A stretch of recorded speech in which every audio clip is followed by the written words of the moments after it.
दोस्तों, ये तो आप जानते ही हैं कि नवरात्रि के दिनों में माँ दुर्गा धरती पर आती हैं।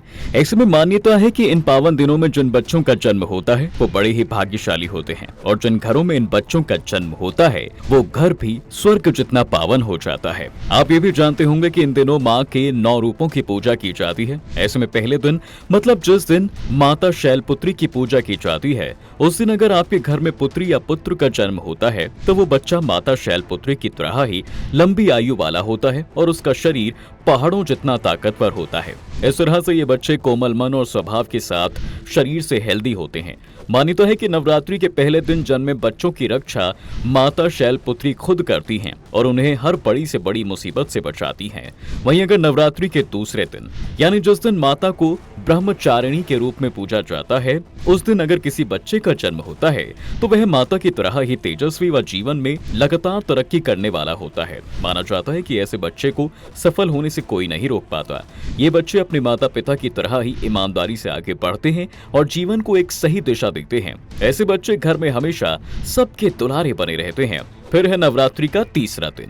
देखिए, इस दिन विशेष रूप से माता चंद्र घंटा की पूजा की जाती है। जिन बच्चों का जन्म नवरात्रों के तीसरे दिन में होता है मान्यता है कि वो बच्चे पॉजिटिव थिंकिंग के होते हैं, उनमें नेगेटिव सोच कभी नहीं आती और ना ही वो अपने आसपास नकारात्मक माहौल बनने देते हैं।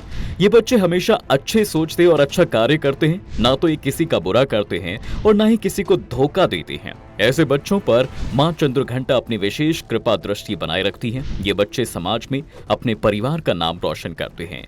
अगर बच्चे का जन्म नवरात्रि के चौथे दिन यानी जिस दिन माता कूष्मांडा की पूजा की जाती है उस दिन होता है तो वह बच्चा देखने में माता कूष्मांडा की तरह ही सुंदर और आकर्षक होता है। ऐसे बच्चे को देखकर हर किसी की इच्छा उसे खिलाने दुलारने की होती है। जी हाँ, इस दिन जन्मे बच्चों का रूप बड़ा ही आकर्षक बताया जाता है। इन बच्चों का करियर माता की कृपा से बेहद अच्छा होता है। ये बच्चे भी अपने परिवार का नाम रोशन करते हैं। दोस्तों, 5वें दिन माता स्कंधा की पूजा की जाती है। मान्यता है कि जो बच्चे इस दिन जन्म लेते हैं उनकी बुद्धि सबसे तेज और मेमोरी पावर भी कमाल की होती है। मेमोरी पावर इतनी स्ट्रांग होती है कि इन्हें छोटी से छोटी बात भी लंबे समय तक याद रहती है। वहीं ये इतने इंटेलिजेंट होते हैं कि अपने दिमाग का इस्तेमाल करके बहुत सी मुश्किलों को चुटकी बजाते ही हल कर देते हैं। ऐसे बच्चे टेक्निकल कार्यों में एक दिन बड़ी सफलता हासिल करते हैं। वहीं छठे दिन जन्मे बच्चे धार्मिक प्रवृत्ति के माने जाते हैं। पूजा पाठ करने में ये बच्चे माहिर होते हैं, किसी भी धार्मिक यात्रा को मिस नहीं करते हैं। ये बच्चे विशेष रूप से आध्यात्मिक होते हैं, भगवान का सम्मान बड़े बुजुर्गों की तरह करते हैं और उनकी सेवा माता पिता की तरह करते हैं। ऐसे बच्चे दान धर्म करने से कभी पीछे नहीं हटते। छठे दिन पूजे जाने वाली देवी कात्यायनी की तरह ये सब दूसरों की मदद करने के लिए हमेशा सबसे पहले आके रहते हैं। इसके बाद जिस दिन महागौरी की पूजा की जाती है मान्यता है कि इस दिन जन्म लेने वाले बच्चे माता के अंश होते हैं। इनको जीवन में कभी भी लक्ष्मी की कमी नहीं होती। ये लोग बड़े होकर खूब दौलत शोहरत कमाते हैं। इस प्रकार माँ लक्ष्मी इस दिन जन्म लेने वाले बच्चों पर हमेशा मेहरबान रहती है। सबसे बड़ी बात यह है कि इनमें पैसों का सही इस्तेमाल करने का गुण होता है। ये गलत जगह पर कभी पैसा खर्च नहीं करते और इसलिए बाकी बच्चों से आगे रहते हैं। दरअसल यही इनकी सफलता का मुख्य राज भी है।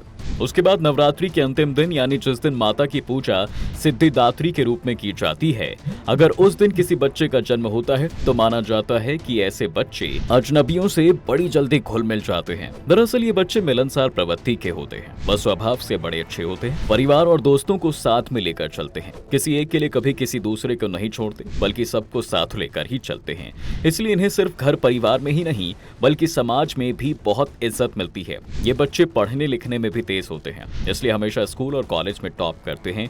वैसे तो सभी बच्चे ईश्वर की ही संतान हैं, लेकिन नवरात्रि के दिनों में जन्म लेने वाले ये बच्चे विशेष गुणों के साथ धरती पर आते हैं, इसलिए नवरात्रों में इन्हें विशेष महत्व दिया जाता है। दोस्तों, अगर आप ऐसे बच्चों से जुड़े गुणों के बारे में जानते हैं तो हमें कमेंट करके जरूर बताएं।